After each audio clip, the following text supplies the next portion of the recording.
Listos. ¿Qué tal? Ya en vivo. Ya estamos en vivo.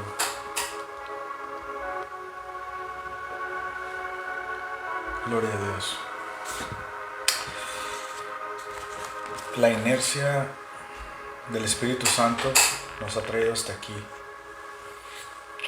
al estar estudiando acerca de el ritmo de paz. Dice la palabra en Isaías 28:16: He aquí pongo en Sión una piedra probada, preciosa, angular, de cimiento estable. El que creyere no se apresure, o el que creyere no será avergonzado. El que creyere no se apresura, no se presiona, porque no será avergonzado. Y esta roca es Cristo. Cristo mismo es la roca, es decir, es nuestro cimiento, es la garantía de que Dios cumplirá en un sentido con el lenguaje del nuevo pacto, en que Dios manifestará todo lo que ha dicho. Cristo es esa garantía. Y nos llevó a estudiar acerca de la fidelidad de Dios. Y eso trae paz a nuestro corazón. Eso nos da tranquilidad. Él es nuestra roca. Amén. Padre, Papito, ante ti, revélate. Revela tu esencia y tu corazón a nosotros. Fluye libremente por mis labios. Y pido que esta palabra llegue a las personas correctas, despierte a personas que han estado dormidas, y que esta palabra dé fuerza a las personas que han estado débiles en su alma, en el nombre de Jesús, y manifieste tu voluntad. Oro como hijo. Gracias. Amén y amén. Quiero hablarlo en unos puntos. El primero es, hay una percepción errónea acerca de lo que es pacto. Dice Deuteronomio 7, versículo 9. Conoce pues que tu Dios es Dios, Dios fiel, que guarda el pacto. Es un Dios fiel, estable, que no muda lo que sale de su boca. Es digno de confianza, que guarda el pacto. Y la palabra pacto es berit, literalmente significa cortar. Es un acuerdo, es un convenio, pacto. Sí. En Efesios 1, versículo 17, Pablo dice: pido espíritu de sabiduría y de revelación para que conozcan a Dios. Espíritu de revelación para que lo conozcan a Él. La palabra revelación, apocalipsis, que significa quitar el velo, quitar la cubierta.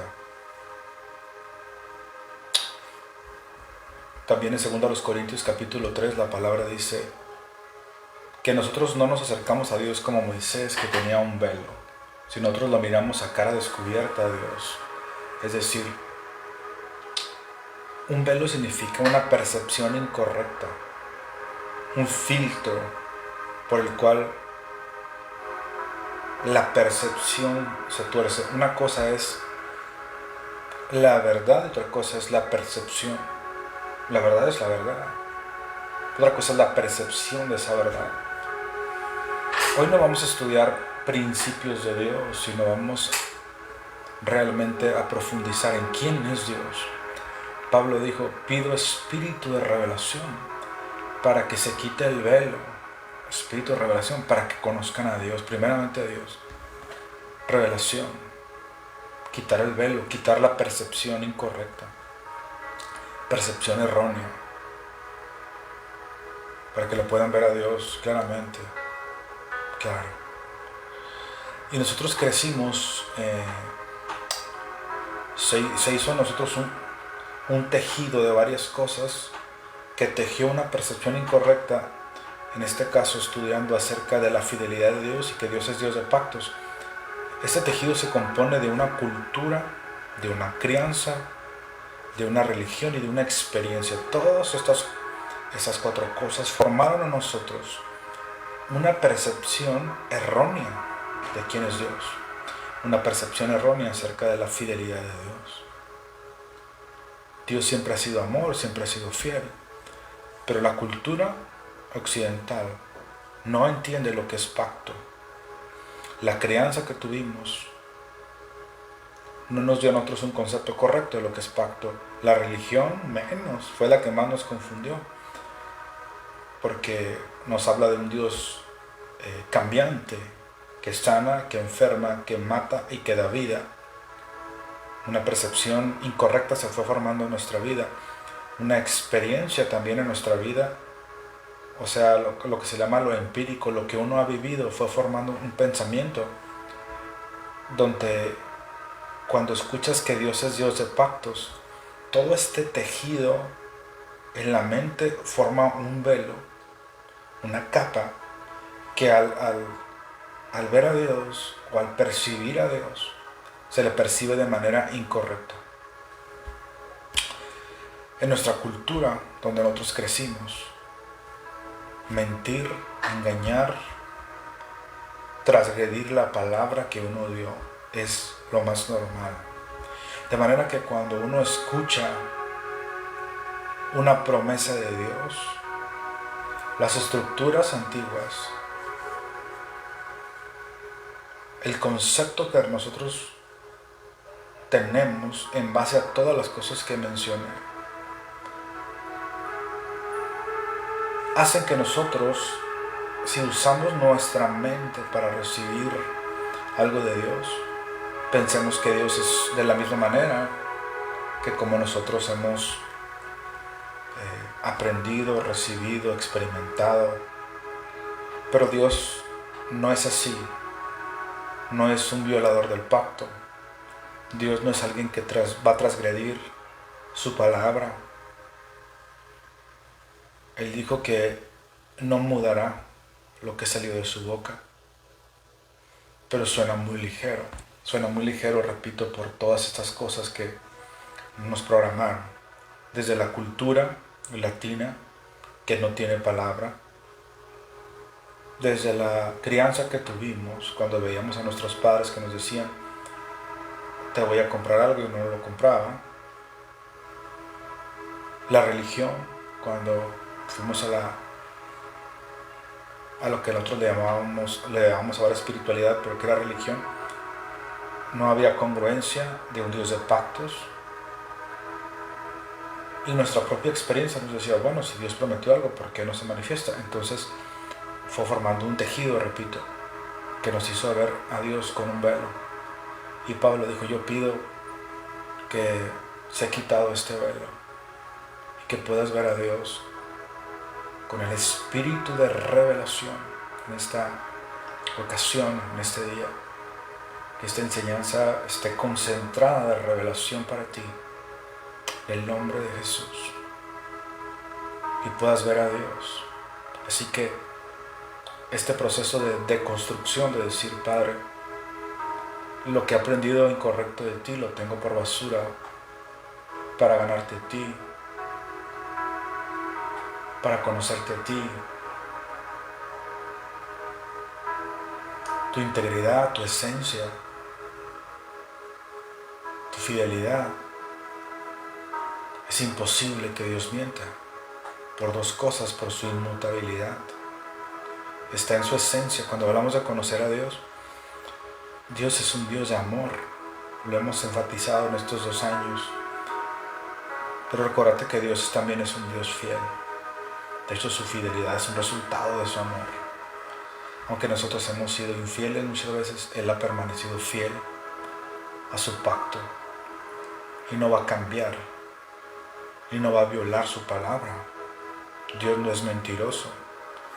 Nosotros, repito, crecimos, antes de pasar a otro punto, en una cultura, en familias, en una religión, todo un trasfondo donde mentir, engañar, transgredir la palabra, decir medias verdades es lo más normal.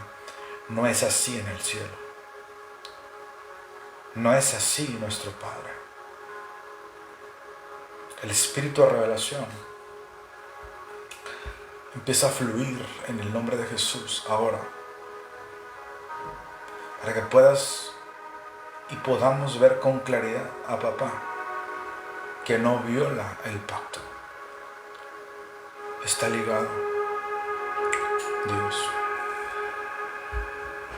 También, como punto número 2, quiero hablar que culturalmente, en la antigüedad, o sea, fuera de lo que es nuestro papá amoroso, Dios, en otras culturas paganas o politeístas, y aún en la cultura judía, culturalmente, quitando la espiritualidad de por medio, aunque no se podía quitar porque en la antigüedad la espiritualidad y la cultura estaban muy ligadas. Culturalmente había una conciencia de lo que es un pacto y hoy no la hay. Hoy no la hay. O sea, ¿crees que tu vecino sabe lo que es un pacto? ¿Crees que nuestros vecinos o nosotros mismos somos gente que somos de una sola palabra, así que guarda el pacto totalmente? Culturalmente no. Entonces, hay una escritura que el apóstol Pablo dijo en Gálatas capítulo 3, versículo 15, dice: hermanos, hablo en términos humanos, un pacto, aunque sea de hombre, una vez ratificado, nadie lo invalida ni le añade. Fíjate, en esa cultura decía, aunque un pacto sea de hombre, nadie lo invalida ni le añade. Había un respeto por un pacto. Había mucho respeto, era sagrado un pacto. En ese momento, en la antigüedad. Hoy no, hoy no. Mira lo que dice Ezequiel 17:15, vamos a verlo también. Dice: pero se rebeló contra él enviando embajadores a Egipto para que le diese caballos y mucha gente. Mira, dice: será prosperado el que estas cosas hizo, el que rompió el pacto podrá escapar.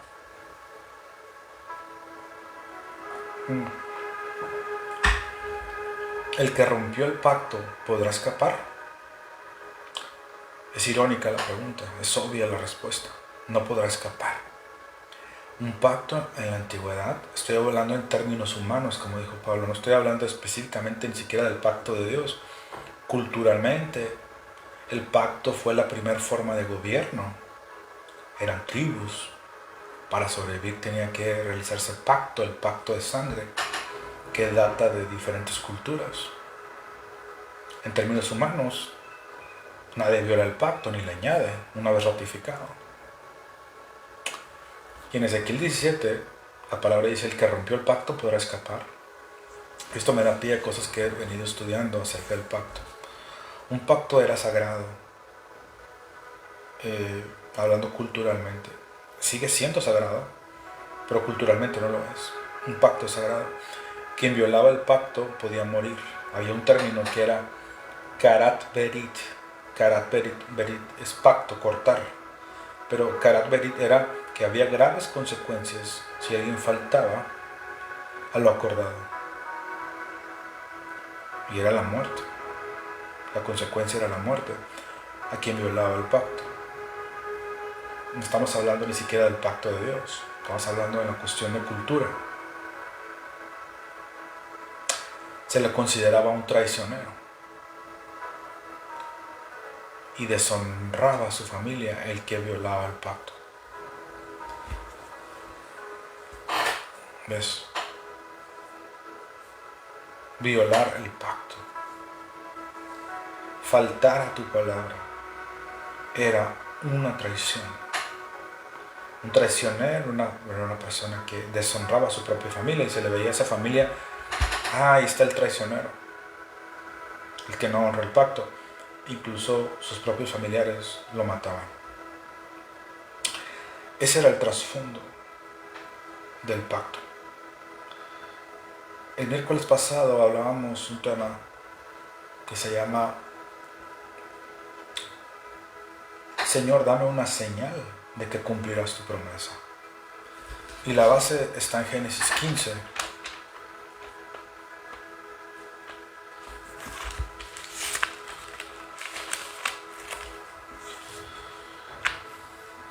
Después de estas cosas vino la palabra del Señor a Abraham en visión, diciendo: no temas, yo soy tu escudo, tu galardón será sobremanera grande. Él acababa de diezmar, acto que hace una persona de fe. Dice Romanos capítulo 4, sigamos las pisadas de nuestro padre Abraham. Actos de fe. No es un acto de religiosidad, es un acto de fe. Es principio clave para manifestar la prosperidad. Dios se lo enseñó a Abraham, según Génesis 26:5. Dios le dio estatutos a Abraham previos a la ley de Moisés. Principios eternos, diezmos, ofrendas, llamar las cosas que no son como si fuesen. El poder de la meditación, alabanza y adoración. Preceptos eternos, el amor, caminar en amor, que son claves. En tus mandamientos me deleitaré en gran manera. Pues estaba meditando en eso, yo me deleito en estos preceptos. Son como claves secretas que los demás no saben. Y esa es mi sabiduría, los preceptos de Dios. Dios me enseñó a mí, yo lo vivo. Es desde una vida, cuando te enseño esto, es desde una vida. Diezmos y ofrendas, clave para manifestar la abundancia financiera. No se hace una vez, se practica. El Espíritu Santo me está diciendo: repite estas cosas, habla de esto. Pablo dijo: no lo digo porque tenga escasez, no me falta, gracias a Dios. Pero es bíblico, es un principio espiritual. Abraham acababa de diezmar y le dice: Dios, no temas, yo soy tu escudo, tu galardón será sobremanera grande. Y Abraham le dijo: Señor, ¿qué me darás siendo así que ando sin hijo? Y el mayordomo de mi casa es ese Damaseno Eliezer. Dijo también: mira que no me has dado prole, y he aquí que será mi heredero un esclavo nacido en mi casa. O sea, Abraham aquí está picudo con Dios, o sea, está confrontando a Dios.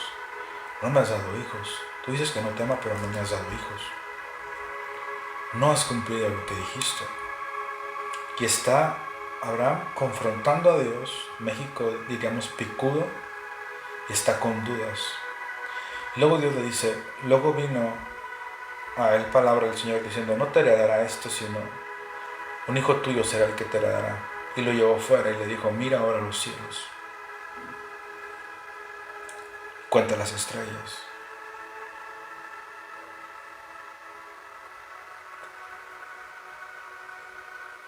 Si las puedes contar, y le dijo: así será tu descendencia.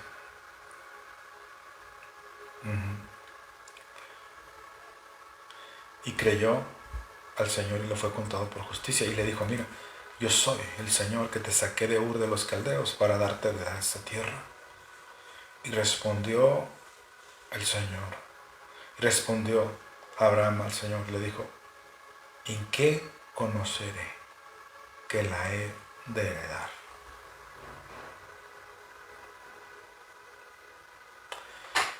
O sea, dame una señal de que vas a cumplir lo que estás diciendo. ¿En qué conoceré que no me vas a fallar? ¿Cómo puedo saber? tú me has dicho algo, no se ha cumplido, pero ¿cómo puedo saber que vas a cumplir eso que dijiste? Y le dijo, tráeme una becerra de 3 años. Recuerda que en el contexto antiguo tenían conciencia de lo de un pacto. Mira, trae elementos de un pacto. Tráeme una becerra de 3 años y una cabra de 3 años. Y un carnero de 3 años.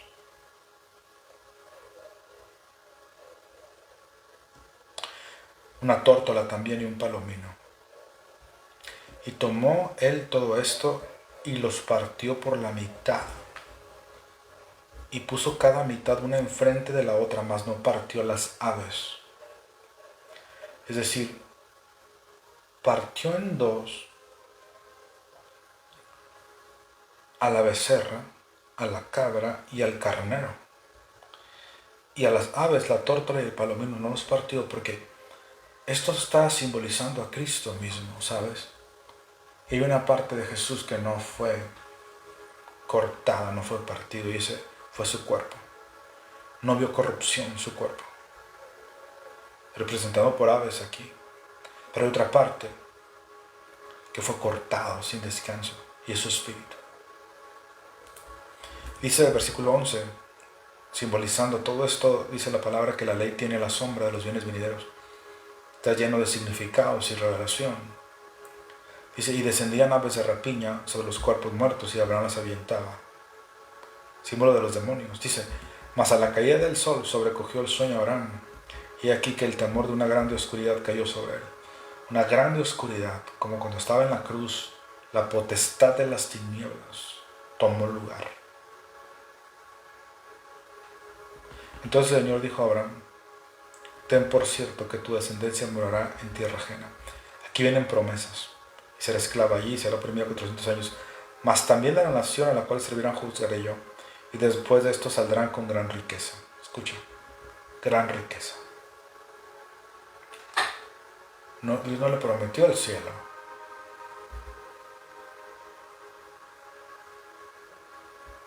Gran riqueza.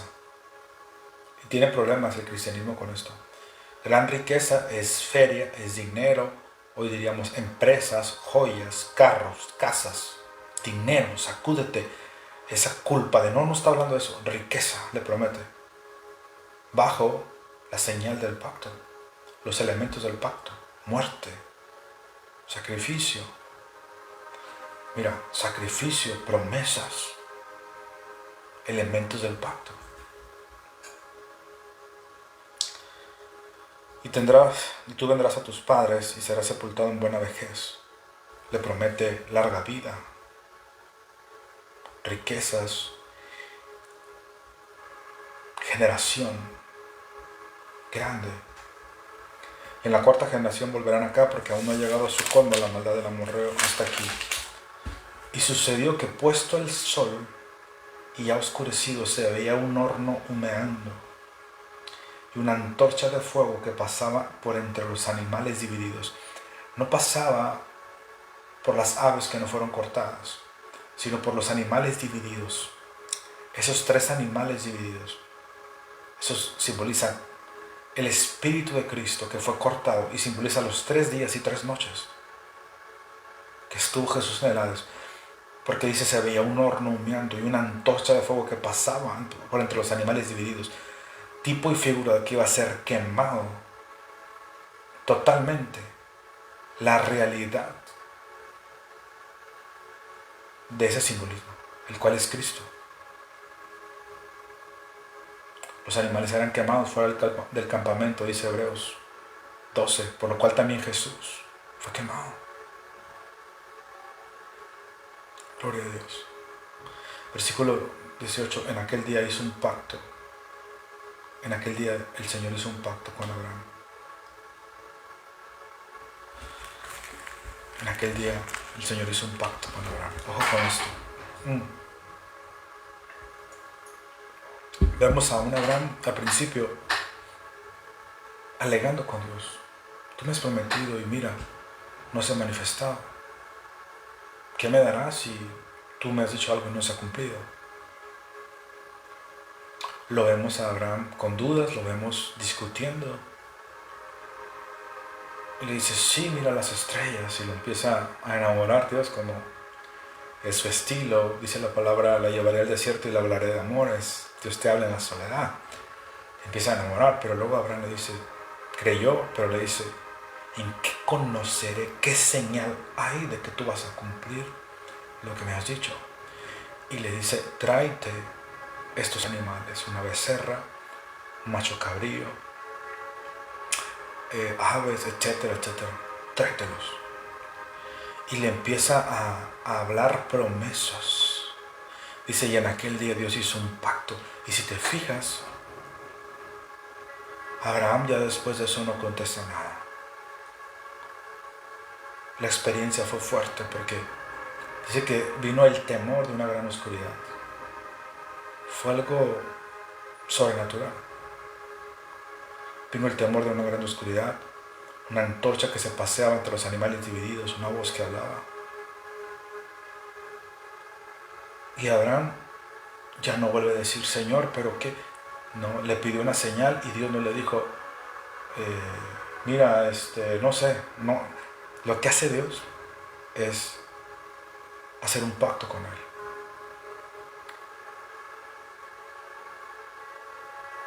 En ese tiempo usó animales,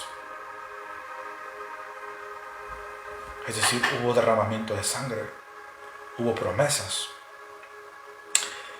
Y dice que hizo un pacto, le prometió a Dios, dice, en aquel día hicieron un pacto. Entonces, cuando hacen un pacto, ahí se acabó la discusión de Abraham.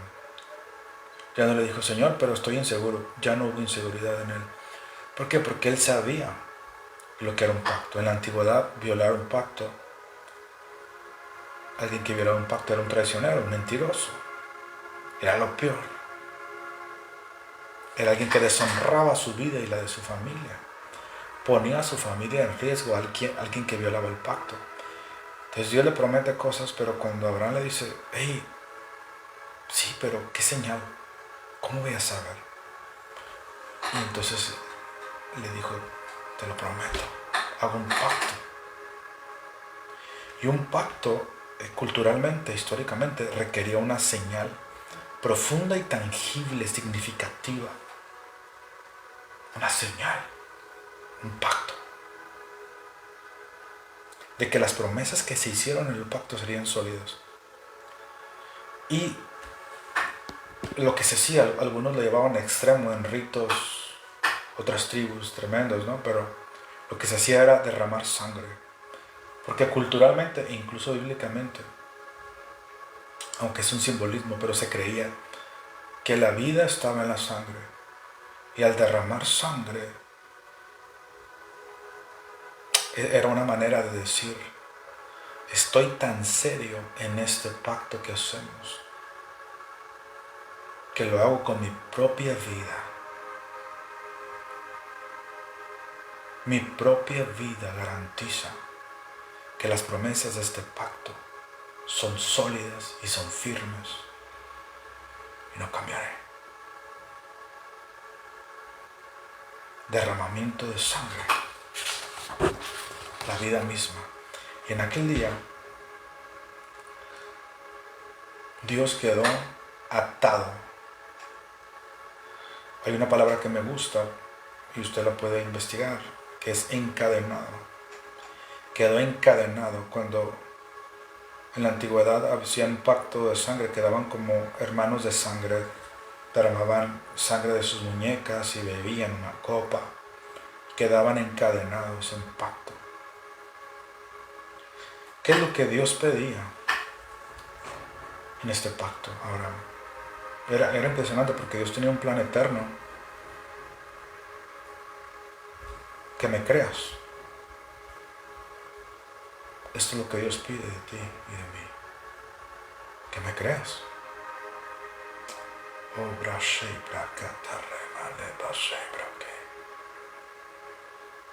Que me creas.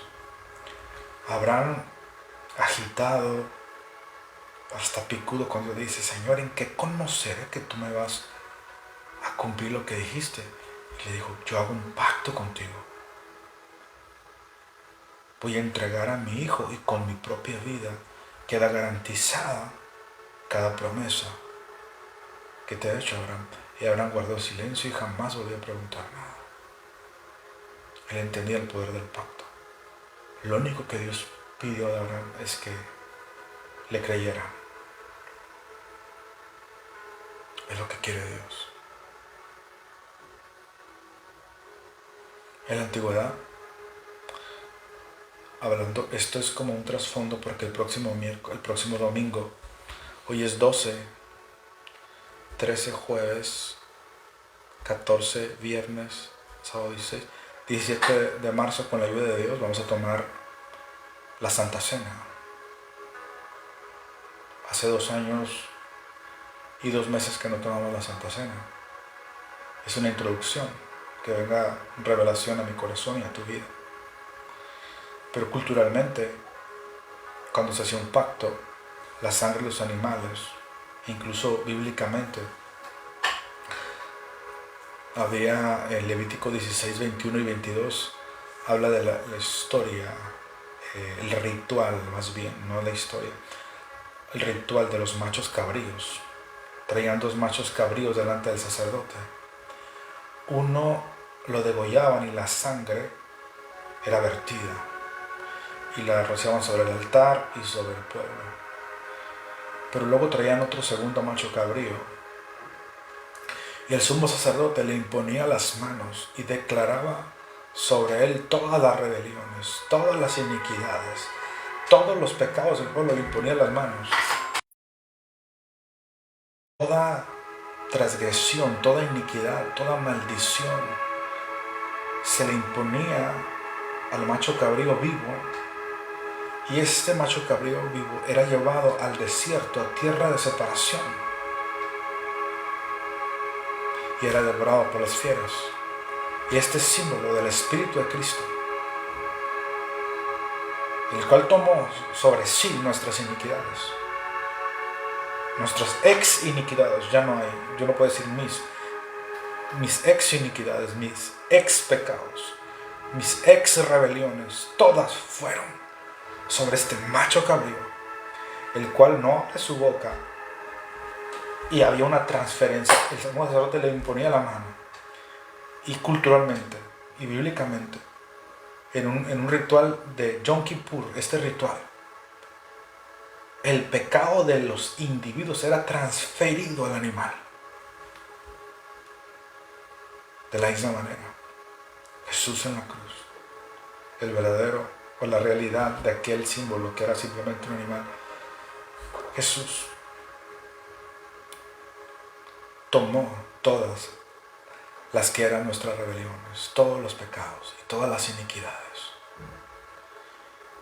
y todo lo que nosotros éramos le fue transferido a Él, como si se le pasase a Él totalmente toda la maldición, a Jesús. Y dice Miqueas 7:19, Él sepultará nuestras iniquidades en lo profundo del mar. Y fue Él allá, donde el gusano nunca muere, donde el fuego nunca se apaga. Estuvo allá. Dios de pactos. Dios de pactos. Esto va a dar una firmeza tan grande. Es estar sobre la roca, Dios de pactos. Elementos del pacto. Tiene que haber una señal, tiene que haber una señal donde sea algo serio. Claro, en un pacto tenía que haber, y había promesas, y esta señal significativa que garantizaba que cumpliría las promesas tenía que haber. El Padre hizo un nuevo pacto. Jesús es el mediador de un mejor pacto, establecido sobre mejores promesas. ¿Y cómo sabemos que Dios no nos va a fallar? ¿Cómo sabemos, cómo sabe Isdei que Dios le va a saciar de larga vida? ¿Cómo sabe Isdei que Dios le va a manifestar riquezas sin límites? ¿Cómo sabéis de ahí que no le va a pegar ninguna enfermedad? ¿En qué conoceré, Padre? En el pacto. ¿Pero qué señal hay? La muerte de mi hijo garantiza el pacto. Esta copa, dijo Jesús, esta copa es el nuevo pacto. O sea, todas las promesas del nuevo pacto están garantizadas. Es mi sacrificio. Cada promesa en Lucas 22:20 dice, esta copa es el nuevo pacto. Cada promesa que incluye mi pacto está garantizada. Esta es mi señal. Esta es mi garantía, dice el Padre. El sacrificio de mi hijo. Yo pondré mi vida por ustedes. Y ya la puso. Y esa es la garantía. Y puedo descansar.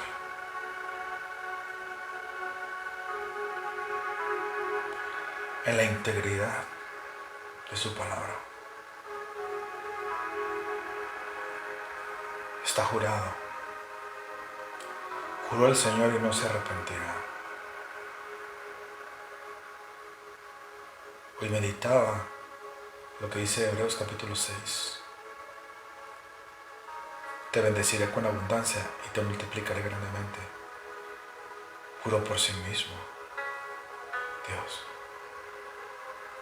Juró por sí mismo.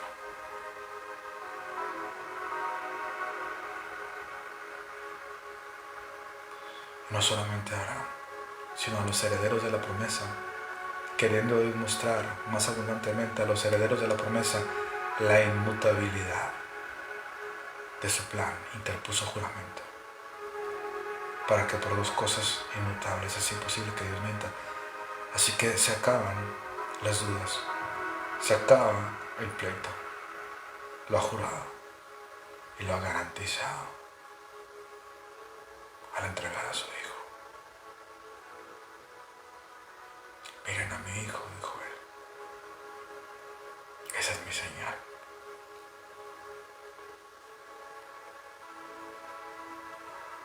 Angustiado, afligido él. Los reyes cerrarán ante él la boca porque verán lo que nunca les fue contado y entenderán lo que jamás habían oído, que el Señor desnudó su santo brazo, es decir, el Padre abandonó a Jesús y el Espíritu Santo abandonó a Jesús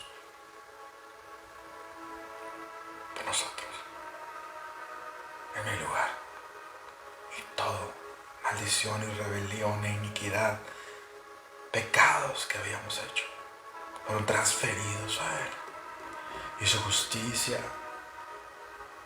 su santidad, su naturaleza nos fue transferida a nosotros. Dios de pactos, bienvenidos a conocer su esencia. Gloria a Dios.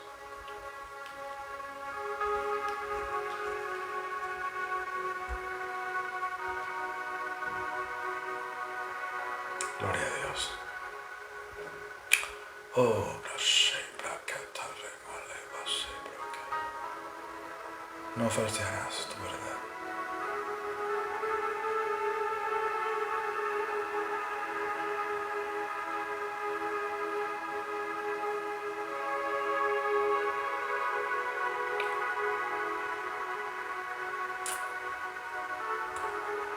Yo lo sé. Gloria a Dios. Aleluya. Amén. Si tú estás enfrentando dudas como Abraham, diciendo, Señor, pero han pasado años. Señor, pero ¿qué pasa? ¿Cómo sabré? El Señor te dice, en mi pacto, no soy como los demás.